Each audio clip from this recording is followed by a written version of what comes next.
नया साल आ रहा है। नए साल की पूर्व संध्या में पीने पिलाने का दौर भी खूब चलता है। क्रिकेटर्स भी इससे अलहदा नहीं हैं।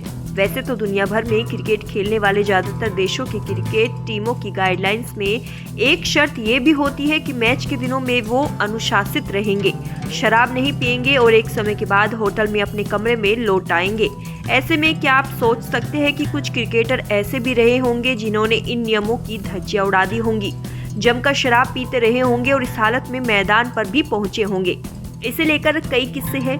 कई खिलाड़ी हैं जो ज्यादा पीकर बहकने के लिए बदनाम रहे हैं, लेकिन इनमें से ज्यादातर इतना जरूर करते थे कि ऐसी स्थिति में मैदान पर नहीं आते थे।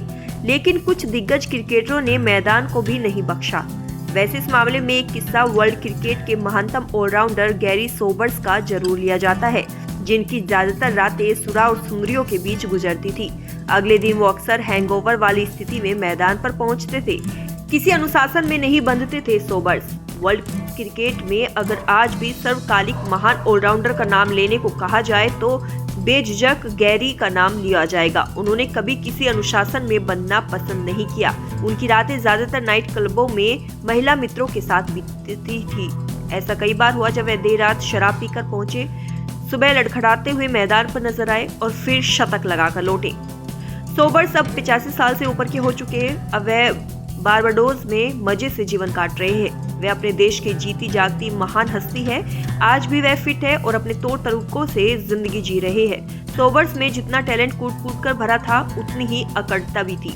उन्हें हमेशा ये लगता था कि अगर उनमें बेहिसाब प्रतिभा है तो उन्हें अपनी टीम के आम सदस्यों से अलग ही नहीं समझा जाए, बल्कि विशेष व्यवहार भी किया जाए। इसलिए सोबर्स की अक्सर विंडीज के कप्तानों से बन नहीं पाती थी।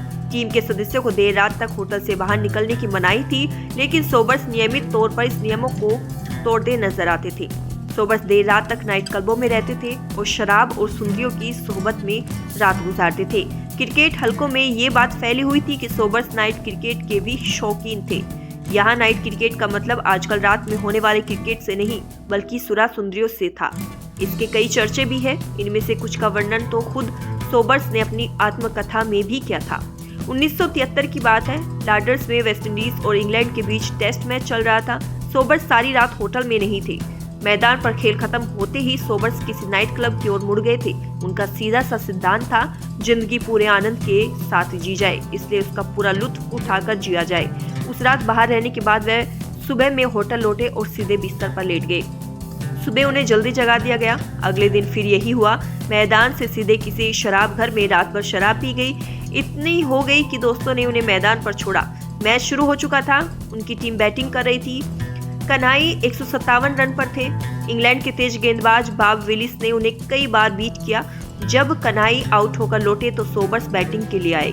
सोबर्स का बुरा हाल था। हैंगओवर हो चुका था, सिर घूम रहा था, गेंद सही तरीके से दिखाई भी नहीं दे रही थी, पेट में भी दर्द हो रहा था, पर खेलते रहे। शतक तक पहुंच गए। दर्द असहनीय हो चुका था। वापस ड्रेसिंग रूम लौटना पड़ा। ड्रेसिंग रूम में कप्तान कन्हाई ने ब्रांडी मंगाई। उसे पीते ही दर्द ठीक। कई पैक पीने के बाद सोबर्स फिर तैयार। दोबारा क्रीज पर लौटे। 150 रन बनाने के बाद जब आउट हुए तो कन्हाई ने वेस्टइंडीज की पारी 8 विकेट पर 652 रन पर घोषित कर दी। इंग्लैंड की टीम दोनों पारियों में 233 और 193 रन ही बना सकी। विंडीज ने ये टेस्ट एक पारी और 226 रन से जीत लिया था।